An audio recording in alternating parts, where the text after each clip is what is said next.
पूरा एक इम्प्रेशन, एक बहुत अच्छी इमेज बना के आए हैं। क्या बहुत बढ़िया।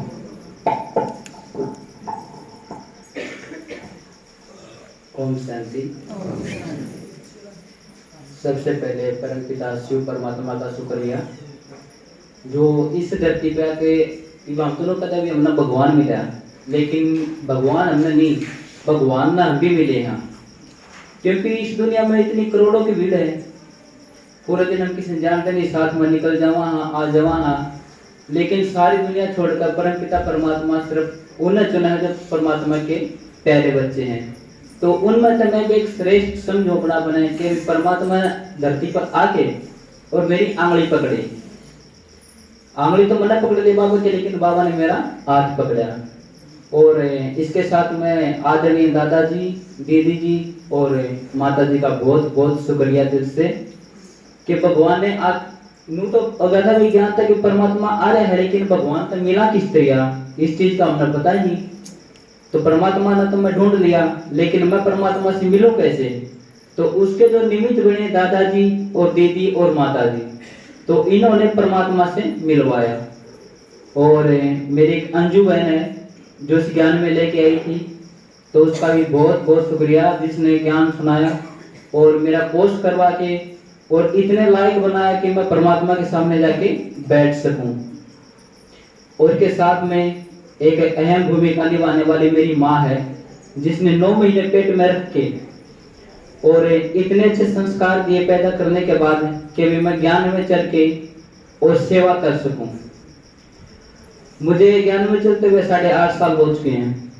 7 तारीख 7वां महीना 2013 इसमें मेरा जन्म हुआ था अलौकिक परिवार में, जिसे हम कहते हैं ब्राह्मण परिवार, बाबा के बच्चों का।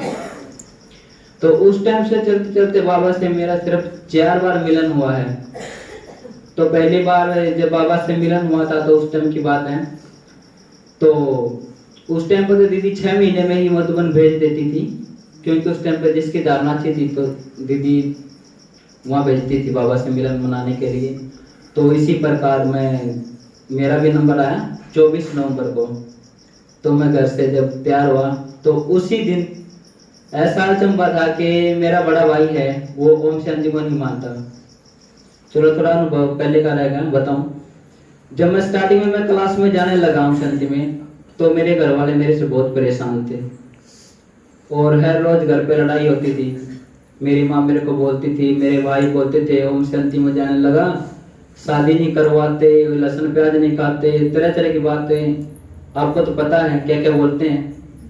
तो बोलते गए ऐसे मैं डेयरी क्लास में जाता और क्लास में जाके रोने लगता क्लास वालों के सामने, आज मेरी माँ ये बोली, आज भाई ये बोला। उस टाइम पे नादान बुद्धि थी, ज्यादा कुछ ज्ञान था नहीं किसी चीज के बारे में। तो यूं करते करते फिर धीरे धीरे करके 6 महीने निकल गए। तो बाबा मिलन का टाइम आ गया, टिकट रिजर्वेशन हो गई। तो हम घर से चले सुबह 4 बजे तैयार होके। तो उसी दिन मेरे भाई को भी दिल्ली जाना था। तो ऐसा हुआ कि उसी गाड़ी में हम और उसी गाड़ी में मेरे बड़े भाई भी बैठ लिए। और घर वालों से मैंने बोला था कि मैं जा रहा हूँ टूर पे, झूठ बोल के, क्योंकि वैसे तो बड़ा बाणा से भी रोकते थे घर वाले। तो धीरे धीरे करके गाड़ी में बैठे चले गए, रोहतक पहुंच गए रेलवे स्टेशन पे।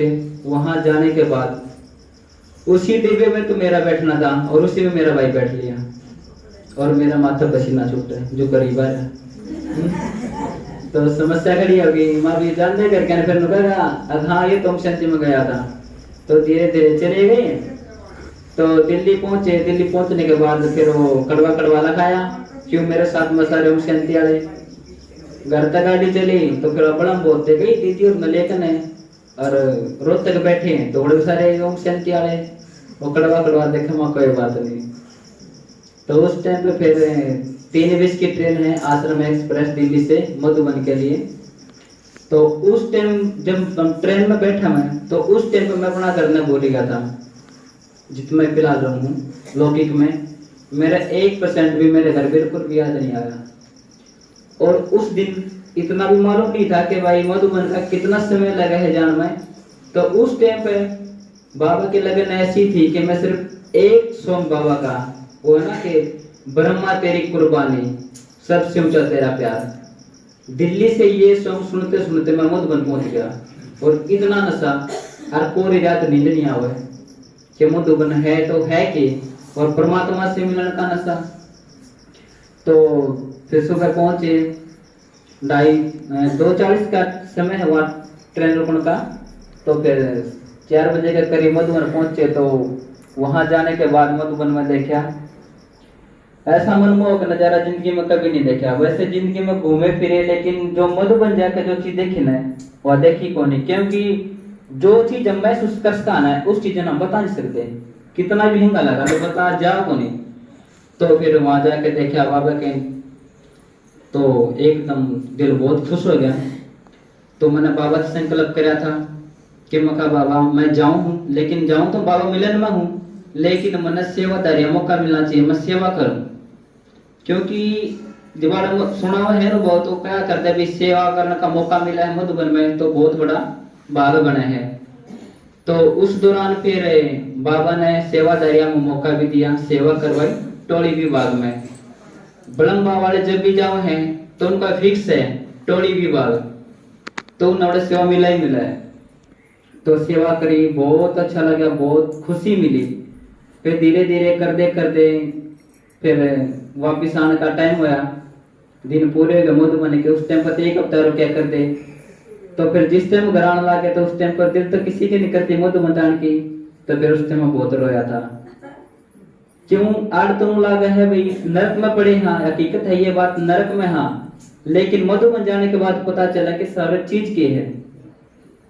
तो मधुबन आते तो फिर आए तो कुछ दिन तो जी को नहीं लगे घर में। फिर मैं धीरे धीरे करते करते दूसरी बार फिर बाबा मिलन होया नवंबर में। फिर ये करते करते ज्यादा लंबा समय तो नहीं लूंगा, आपका टाइम कम है, ठीक है दीदी। तो फिर अब की बार का अनुभव है। तो इनकी बार फिर दीदी से मैंने संपर्क किया था घर पे कि दीदी मधुबन जाना। तो दीदी ने कई बार लेट हो रहे हो, जल्दी नाम लिखाओ। तो लिखवा दिया। तो सेवादारियां बाबा ने मौका दिया, 10 दिन की सेवा लगी। तो यहाँ से चले और मधुबन पहुंचे। तो मधुबन जाके ना फिर बाबा के वो याद प्यार याद आ गया जो बाबा पहले भी दिया करता। तो जाकर ना इसके बाद नंबर लगा हमारा कमल कुंज में, टोली डिपार्टमेंट का पास में है। तो मैं और प्रदीप भाई रोहतकाड़े और एक रमेश भाई पालवास से और एक रमेश भाई मैम से और एक सुभाष जी अपने खरकड़ा से और एक राजेंद्र भाई बैनी से मेरे साथ में। लौकिक में मेरे दादा लगे हैं, ठीक। तो हम 6 भाई सेवा देते और 5 माताएं थी। तो हमारा आपस में बहुत स्नेह संपूर्ण रहा और उन्होंने बहुत अच्छे से सेवा करी। तो मधुबन हम 3:30 बजे उठ लिया करते। 3:30 बजे उठ के हम 4 बजे बाबा का याद करन डायमंड हॉल में जाते और 4:45 बजे मुरली सुन के चाय पी कर 7 बजे अपने सेवा में चले जा कर दे। तो यूं करते सार सेवा करते करते दिन निकलते चले गए। तो फिर 28 तारीख को बाबा मिलन था। तो बाबा की उमंग उत्साह पूरे दिन शुरू में चल गई थी। सुबह सुबह तुम्हारे बाबा आएंगे आज। तो धीरे धीरे करके फिर टाइम निकलता चला गया। तो डायमंड हॉल में जाके बैठे, बाबा का समय हुआ नजदीक कि भी बाबा आएंगे। तो जिस टाइम पे बाबा का अवतरण का समय था उस टाइम पे मेरी जो स्थिति थी वह थी एकदम आत्मिक स्थिति, जिसने बाबा कहे है देही अभिमानी। उस टाइम पे मैं अपना शरीर ने बिल्कुल भूल गया और एकदम बिल्कुल लाइट महसूस किया, बिल्कुल हल्का शरीर के शरीर तो है ही नहीं। और बाबा उस टाइम पे सिर्फ मेरे लिए आए थे और मैं बाबा के लिए मधुबन गया था। बाबा ने मेरे को दृष्टि दी और शक्तियों की उस आकाश किरणें दी, जिससे मैं आत्मा एकदम और भी खिल उठी। बताने को तो किन शब्दों में बयां करे कि बता नहीं जाता, लेकिन बाबा से जो चीज मैंने ली है वह बताने के लायक, मतलब बता सकता ही नहीं, लायक तो क्या है, बताई भी नहीं जा रही। और बाबा मिलन के बाद पूरा दिन खुशी रही, पूरी रात खुशी रही। और अगले दिन बाबा ने एक स्पेशल अलग से, मैं सुबह मरते वाले युग में गया तो बाबा से एक लाइट की किरण सफेद रंग की मेरे मान लग रही। मैंने आंख बंद करी लेकिन दिखाई नहीं दी। लेकिन जिस टाइम आंख खोल के बाबा से योग किया उस टाइम डायरेक्टली सीधी मेरे अंदर आने लग रही थी। तो फिर बाबा ने इतना याद प्यार दिया, बहुत ज़्यादा दिया। और तो चलो ज़्यादा समय ना लेते हुए, ओम शांति।